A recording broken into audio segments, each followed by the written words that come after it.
மூன்றாம் கட்ட தேர்தல் பரப்புரையை நாளை தொடங்குகிறார் திமுக தலைவர் மு க ஸ்டாலின்.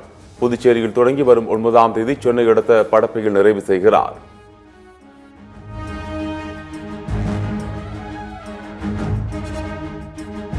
கருணாநிதி எடுத்த முடிவைத்தான் முதலமைச்சராக இருந்தபோது எடுத்தேன் என அதிமுக பொதுச் செயலாளர் எடப்பாடி பழனிசாமி விளக்கம். வழக்கு இருக்கும்போது கருணாநிதியை அடக்கம் செய்ய மெரினாவில் எப்படி இடம் கொடுக்க முடியும் என கேள்வி.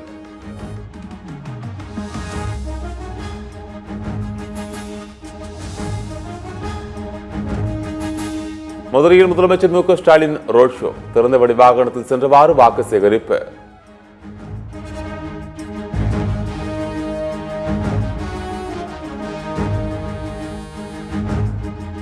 தமிழ்நாட்டின் டிஎன்ஏவை சிதைக்க என்டிஏ முயற்சி செய்வதாக திமுக தலைவர் ஸ்டாலின் குற்றச்சாட்டு.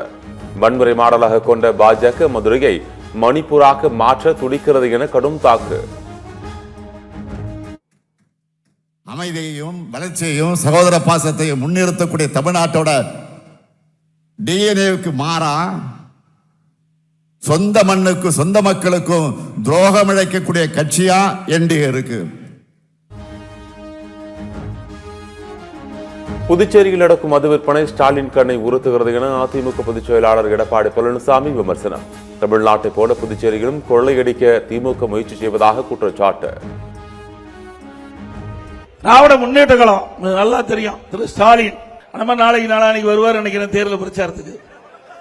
அங்க கொள்ளையடிச்சது போக பத்தாதுன்னு இங்கேயும் வந்து கொள்ளையடிக்க பாக்குறாரு. இங்க மதுபான விற்பனை அதிகமா இருக்குது. கண்ணை உறுத்திக்கிட்டு இருக்குது ஸ்டாலினுக்கு. ஏன் அங்க அடிக்கிறது இங்க வந்து அடிக்க கூடாது புதுச்சேரியில? சென்னையில் 2 இடங்களில் தாவேக தலைவர் விஜய் நாளை பரப்புரை செய்ய தேர்தல் ஆணையம் அனுமதி. வெள்ளிவாக்கம் சிட்கோ நகர், டி நகர், முத்தரங்கன் சாலைகள் பரப்புரை செய்ய அனுமதி வழங்கி உத்தரவு. திமுகவின் தூண்டுதலின் பெயரிலேயே தாவேக தேர்தலில் களமிறங்கியுள்ளது. விஜய்க்கு வரும் கூட்டம் வாக்காக மாறாது என பாஜக மேலிட பொறுப்பாளர் பியூஷ் கோயல் கருத்து.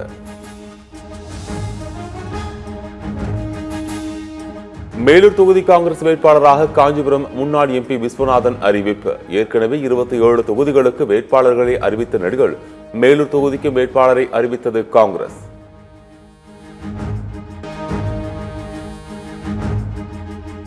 அரியலூரில் தேர்தல் விதிகளை மீறியதாக நாம் தமிழர் கட்சி ஒருங்கிணைப்பாளர் சீமான் மீது வழக்கு பதிவு. இரவு 10 மணிக்கு மேல் பரப்புரையில் ஈடுபட்டதாக சீமான் மற்றும் வேட்பாளர்கள் உள்ளிட்டோர் மீது வழக்கு பதிவு.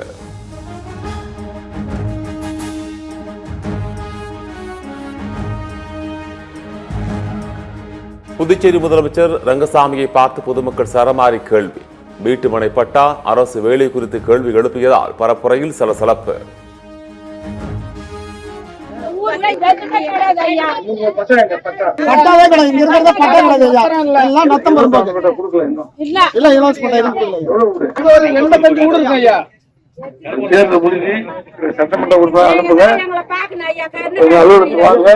உங்களுக்கு எப்படி செய்யணுமோ செய்து கொடுக்குறோம்.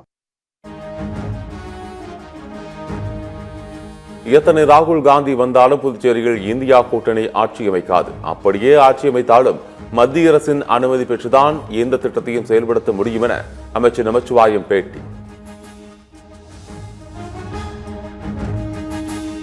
மேற்கு வங்கத்தில் வாக்குப்பதிவு நாளில் வன்முறை ஏற்படலாம். வாக்காளர்கள் கவனமாக இருக்க வேண்டும் என தேர்தல் பரப்புரையில் மோடி பேச்சு.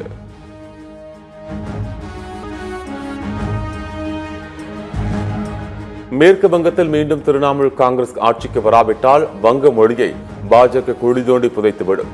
தேர்தல் பரப்புரையில் மேற்கு வங்க முதலமைச்சர் மம்தா பானர்ஜி குற்றச்சாட்டு. தர்மபுரி அருகே தளவாயள்ளி கிராம மக்கள் தேர்தல் புறக்கணிப்பு ஆர்ப்பாட்டம். பொது சுடுகாடு இடத்தை தனிநபருக்கு பட்டா வழங்கியதாக குற்றச்சாட்டு. பாத்தீங்கன்னா எங்களுக்கு பொது சுடுகாடே இல்ல. ரொம்ப 40 ஆண்டு காலமா போராடிட்டு வரோம். 40 ஆண்டு காலமா போராடி எங்களுக்கு பொது மயானம் கிடைக்காத காரணத்தினால 2026 தேர்தலை வந்து புறக்கணிக்கும் வண்ணத்துல நாங்க கருப்பு கொடி கட்டி பேனர் கட்டி நாங்க அதை போராட்டத்தை கையில் எடுத்திருக்கோம். தமிழ்நாட்டில் இன்று 9 இடங்களில் சதமடித்த வெயில். அதிகபட்சமாக ஈரோடு, கரூர், வேலூரில் 104 டிகிரி ஃபாரன்ஹீட் வெப்பம் பதிவு.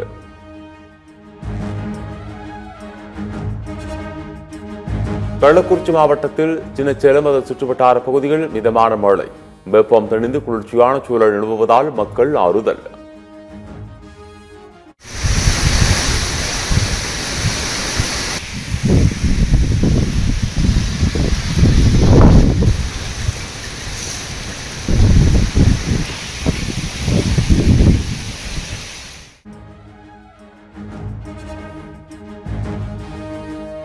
ஹோர்முஸ் நீரிணையை திறக்காவிட்டால் ஈரானுக்கு செவ்வாய்க்கிழமை முடிவு கட்டப்படும்.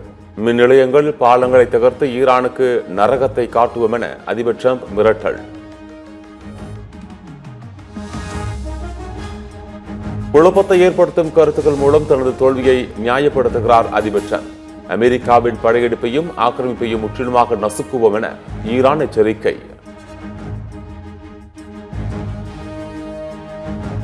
IPL லீக் போட்டிகள் லக்னோ அணி வெற்றி. ஹைதராபாத் அணியை 5 விக்கெட்டுகள் வித்தியாசத்தில் வீழ்த்தி அசத்தல்.